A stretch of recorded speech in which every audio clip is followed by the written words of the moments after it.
Good morning, everyone. My name is Dan. Welcome to my channel.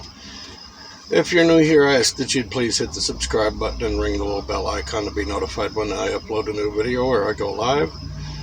Give me a thumbs up or thumbs down depending on what you think of my content. If you'd like to, share my videos on your other social media platforms. If you're returning, welcome back. It's good to see y'all.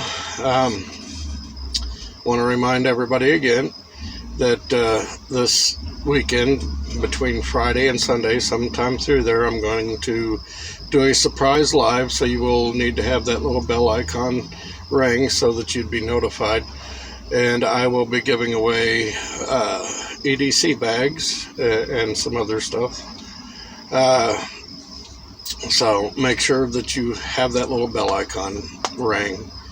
Anyhow, I don't know how many of y'all were paying attention to the news yesterday, but Biden and Putin met face to face, and there was a lot of mistakes made by this administration during this.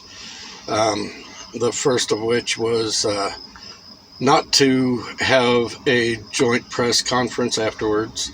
Putin went first, and then Biden followed up. And Putin said a lot of things that Biden wasn't there to, say no, that didn't happen, or no, that's not what we agreed to, or anything like that. But during the interview with Putin, he said that he didn't feel pressured whatsoever, and that's not a good sign, because the whole point of this was to put pressure on Russia to stop with the hacking and stuff like that. And then Biden, during his press conference, he was easily angered toward the end of it to begin with. And but during his press conference, he said that he gave Putin a list of only 16 infrastructure or computer systems not to hack. So I'm like, that in and of itself is stupid, because you're telling him these are our most important things that we do not want you to attempt to hack, which, I mean, those are the ones that they're going to aim now. Yeah, it doesn't make a lot of sense. He should have said, you need to put a stop to all hacking of everything in America, all of our systems, no matter what, private or government, period, or there will be consequences. But no, that's not what he told him. They didn't want to let the press really be involved in this, which in and of itself, it stinks. Okay, there's too much that wasn't known about what they'd talked about and stuff like that. In so many ways, Biden has shown Putin that this administration is extremely weak, that he doesn't have to worry about us, because our administration is not going to really do anything. Sorry about the movement. I'm being unloaded right now. I, for one, was embarrassed by Putin and Biden's meeting yesterday. I've been embarrassed about the whole G7 summit. The gaffes that this man made, he would get lost in his thought and just go way off the rails, and it was just a total embarrassment to our country. And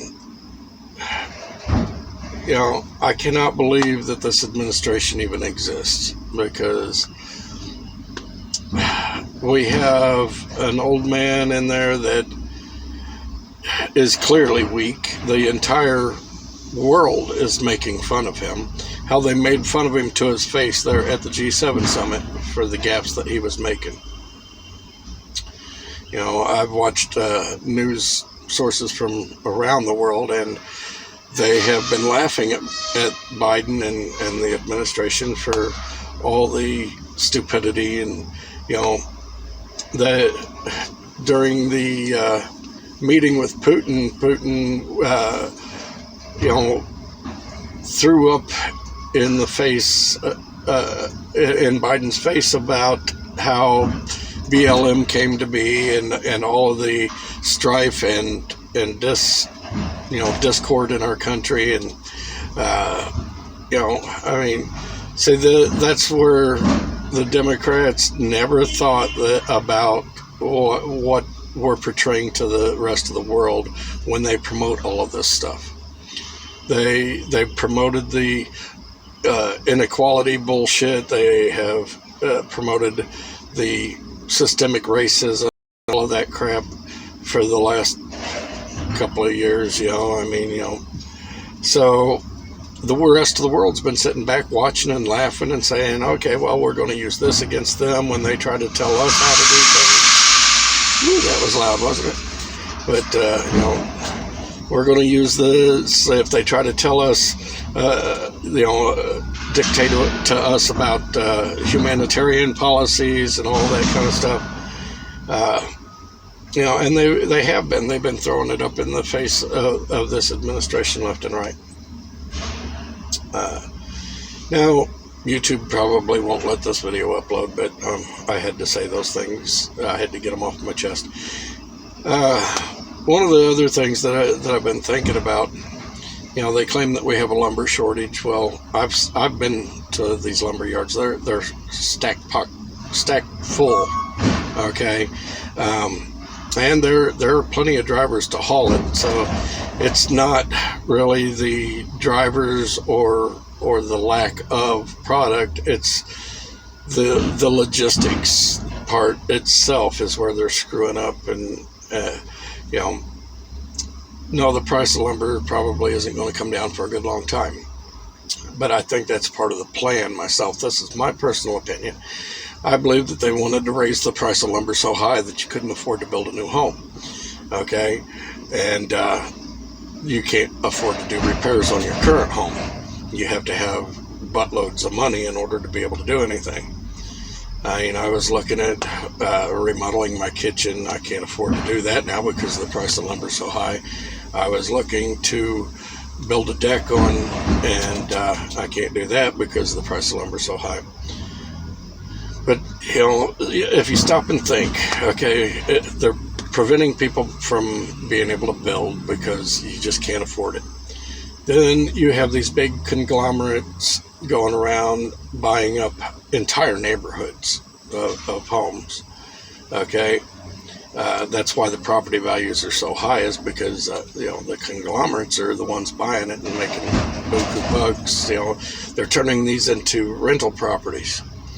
Okay, so the more neighborhoods they buy up, the less there is for the regular person like you or me to go out and buy a home. And they've jacked the price of the market up so high that we couldn't afford to anyhow. But you remember the World Economic Forum talking about how, you know, you will own nothing and be happy. Well, this is part of their plan. They're going to buy up as much property as they can and make you have to become a renter rather than being able to afford to buy your own home or build your own home, for that matter. So I believe that this is all just part of the plan. You know, how to stick it to the American people, how to bring about their vision of what the world should be. You know, same thing goes with everything else. I honestly, in my opinion, I think that all of this stuff, including the hacks, have been orchestrated in order to bring about the World Economic Forum's plans, you know, to make it to where you will own nothing. Anyhow, probably going to end this here before I get myself in trouble. You know, like I said before, this weekend between Friday and Sunday, I will be having a live stream giveaway. You have to be subscribed to my channel and get notifications in order to be able to participate. If you don't have that little bell icon ring, it won't give you the notification when I go live, and you won't be able to join in and participate to win any prizes. But I'll get off of here now. If you'd like to email me, my emails are in the description below, as well as links to support my channel, as well as my P.O. Box if you'd like to write me or anything. Anyhow, y'all have a good day, and I'll talk to you later. Take care. Bye-bye.